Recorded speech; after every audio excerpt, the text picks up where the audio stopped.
17 things banned for royal family members. What would you do if you were told you couldn't play board games, eat certain foods, or take selfies? For members of the British royal family, these restrictions and many more are a part of daily life. As representatives of the British monarchy, senior royals are expected to uphold certain protocols and avoid behaviors that could be seen as improper or undignified. In this video, we'll explore 17 interesting things that are reportedly banned or strongly discouraged for royal family members in the UK. Number 1. Playing Monopoly. As silly as it sounds, the royal family's not allowed to play the popular board game Monopoly. Games are said to get very vicious and competitive when the royals play in private. While Monopoly, with all its buying, bidding wars, and bankrupting drama, may seem fun for most of us, the games reportedly cause too many bitter arguments and long-running grudges when the British royals play in the palace. Nobody wants to lose graciously to their siblings or relatives. So, to preserve harmony and family bonds, the Queen ultimately had to ban the classic board game from their private gaming sessions altogether. Number 2. Voting in general elections. As part of Britain's constitutional monarchy, the king and his immediate family are not allowed to vote and must remain strictly politically neutral. This tradition of political neutrality dates back to the early days of constitutional monarchy, when the monarch's role in politics was gradually reduced in favor of parliamentary democracy. While the British royal family performs ceremonial duties and represents the country on a global scale, they refrain from participating in the democratic process of electing government officials. Number 3. Expressing political opinions. As part of Britain's constitutional monarchy system, the royal family must remain strictly neutral when it comes to politics. The king and his heirs are not allowed to publicly endorse any political party, campaign, policy, or idea. Royals must avoid making speeches or statements that could be interpreted as backing a political stance or carrying an agenda. This is to maintain complete political impartiality as national figureheads. Even in private, senior royals are expected to refrain from discussing politics or sharing partisan views and opinions. Given their position at the heart of the nation, it would be considered unconstitutional and improper. Of course, the royals have personal views, but airing them openly would go against centuries of protocol, so you'll never know where the king or future monarch stands. Number 4. Eating shellfish. For many years, the royal family has adhered to rather peculiar dietary guidelines, avoiding shellfish during public engagements. This seemingly arbitrary rule isn't rooted on personal preference or disdain for seafood. Instead, it's a precautionary measure aimed at preventing potential bouts of food poisoning. The avoidance of shellfish is grounded in historical caution, as shellfish is notorious for its susceptibility to contamination and rapid spoilage. In times past, when refrigeration and food safety standards were not as stringent as they are today, the risk of falling ill from consuming shellfish was higher. Consequently, this particular dietary restriction became a lasting rule within the royal family to protect the health and well-being of its members during public appearances. Number 5. Signing autographs. Unlike celebrities or athletes accustomed to signing merchandise and photos for fans, members of the British royal family are strictly banned from autographing any items for the public. This is not because they're arrogant or too important for such interactions. It's to prevent their handwriting and signatures from being forged for potentially fraudulent purposes. With their prestige and global fame, a genuine signed royal portrait or card could be sold for a high price and copied by forgers. To curb the exploitation of their autographs, the king and other working royals politely declined signing anything while on official duties. Of course, the royals will sign official documents, photographs, and letters when carrying out the internal affairs of the state, but publicly, they cannot autograph books, flags, posters, or anything that could end up for sale on the internet. With the risk of forgery and counterfeiting, signing autographs for fans risks devaluing their signature's significance on British currency and important state documents. Number 6. Wearing fur. For many years, Buckingham Palace avoided the use of real fur in garments and uniforms for the royal family. This was to take a stand against cruelty and to support the ethical treatment of animals. Senior working royals like King Charles, Camilla, Prince William, and Princess Catherine still refrain from wearing fur coats, hats, or accessories today. However, the Queen had relaxed this rule as she got older, occasionally donning fur-rimmed coats and hats in public. The younger generation of royals upholds the anti-fur example to align with modern sentiments. Thus, real fur remains extremely rare across working royals' formal attire. Number 7. Eating garlic or onions. It sounds like an overly strict demand, but the royal family avoids eating garlic, onions, or spicy foods before public appearances or royal tours. This is because anything with a strong scent or odor, like onions or chili, could lead to bad breath, and that would not align with the refined manners expected of British royalty meeting dignitaries and members of the public. Of course, this rule only applies to senior working royals carrying out official engagements that demand pleasant interactions with visitors and foreign statesmen. In their regular private lives, the royal family can eat whatever they want, including garlicky, oniony curries or tacos. But when acting as British ambassadors meeting the public, ensuring fresh breath beats well-seasoned food. Number 8. Taking selfies. Unlike regular celebrities, you'll be hard-pressed to see Prince William or Princess Catherine stopping to snap grinning selfies with excited fans while on royal walkabouts. Senior members of the royal family are strongly discouraged from posing for selfies with the public due to long-held protocol. Getting distracted by photo requests means they cannot devote proper time to greeting as many people in crowds as possible. Turning their backs on smartphone photos also goes against dignified etiquette when interacting with the public. Most importantly, snapping unchecked photos gives potential opportunities for unpleasant breaches of privacy later on. So while the younger royals are happy to stop for a quick chat or handshake, selfies are not permitted when they're on official duties.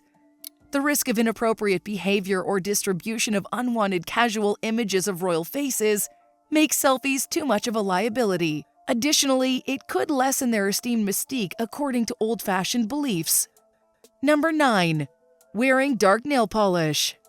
When it comes to manicures, the women of the British royal family must follow an unwritten rule: no dark or brightly colored nail polish allowed. According to royal fashion protocol, only natural sheer pink or beige polish shades are considered elegant for royal fingers. Queen Elizabeth II wore Essie's classic subtle ballet slipper shade on her nails for over 30 years to complement her pastel outfits. More recently, Princess Catherine and Meghan Markle followed suit with pale pink polishes fitting for daytime royal engagements. Reds, purples, blacks, or bright colors are not considered appropriate stylings. Dark lacquers or bold polish could be deemed vulgar or flashy for royal hands when greeting dignitaries and members of the public. So when senior female royals make public appearances, deep greens, blues, and dark vampy tones are a no-go. Number 10. Personal social media accounts. Don't expect to see King Charles checking out his secret Prince of Wales TikTok account. No senior royal family members such as King Charles, Prince William, or their spouses have personal social media accounts. Updates on their work and duties are posted only via official palace accounts.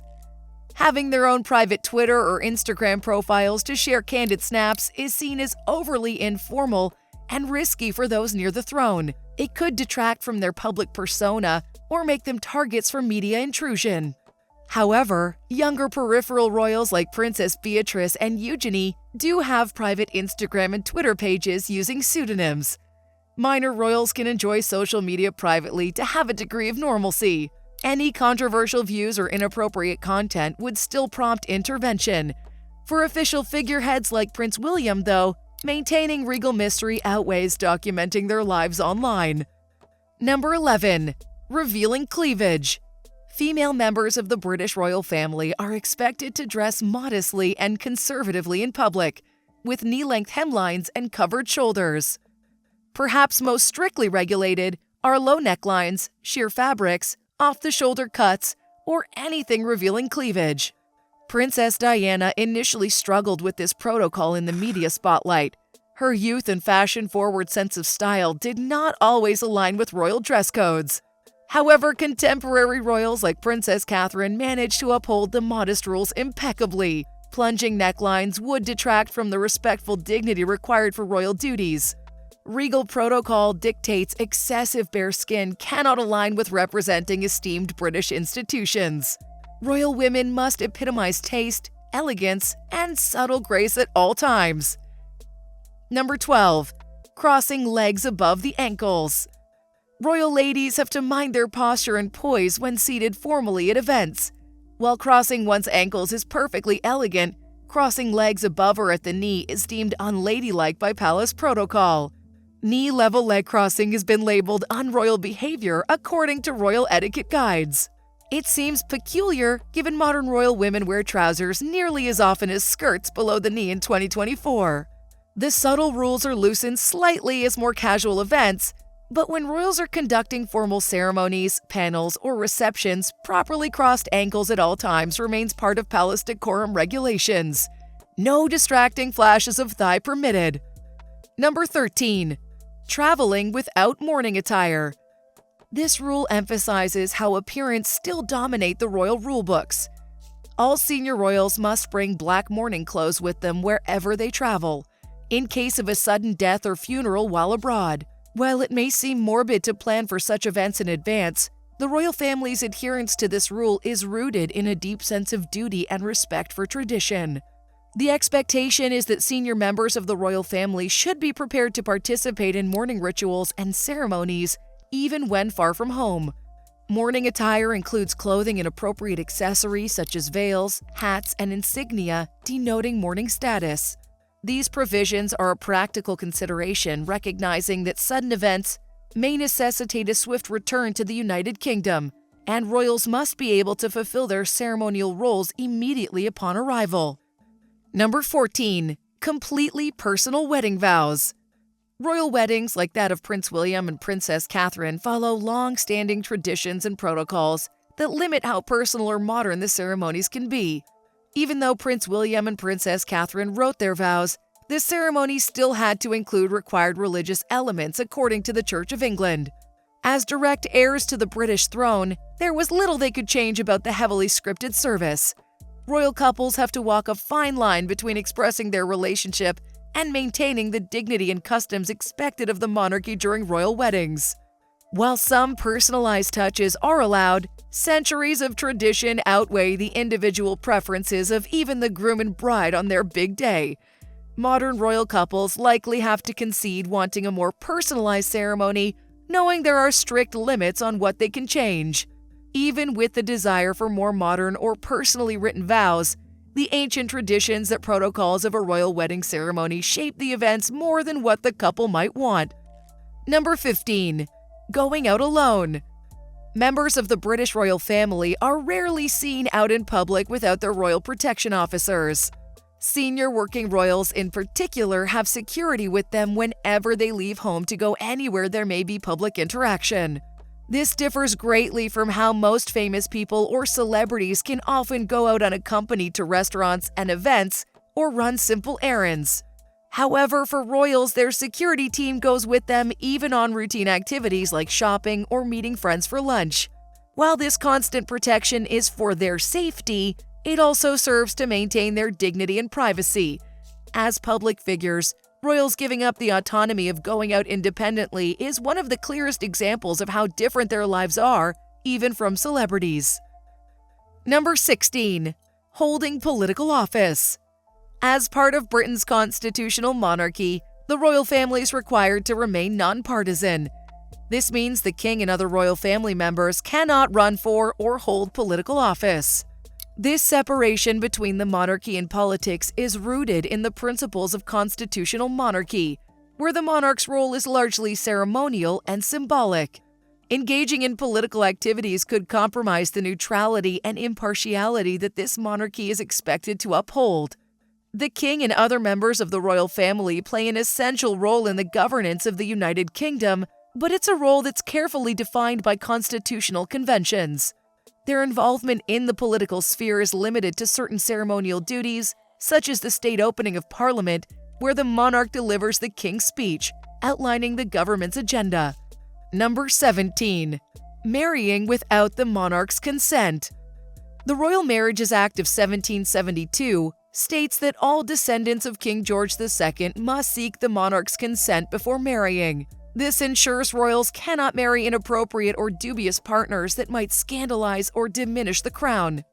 Violating this tradition has been a historical recipe for controversy, and the consequences of such transgressions have varied from strained relationships with the monarchy to outright disinheritance. One notable example is the clandestine marriage of Queen Victoria's granddaughter, Princess Louise, to the relatively unknown commoner John Campbell. Despite the whispers of disapproval that swirled around their union, the couple managed to escape complete ostracism, thanks in part to Louise's strong-willed and independent nature. In the modern era, the public's fascination with royal romances has not waned, and neither has the requirement for royal consent. However, the enforcement of this centuries-old tradition has evolved, taking into account the changing attitudes towards love and marriage. Nevertheless, each potential union involving a member of the royal family is scrutinized through the lens of tradition, legacy, and public perception. And there you have it, 17 things that members of the royal family are prohibited from doing. From playing Monopoly to eating shellfish, the royal family has to adhere to some pretty strict and peculiar rules, even in their day-to-day lives.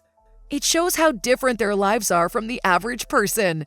Let me know in the comments below if any of these banned things surprised you. Be sure to like this video if you found it interesting, and subscribe to this channel for more videos about the fascinating lives of the British royal family. I'd love to hear your thoughts on what it would be like to grow up royal and have all these restrictions. Share this video with your friends if you think they'd find it as eye-opening as I did. Thanks so much for watching, and I'll see you in the next video.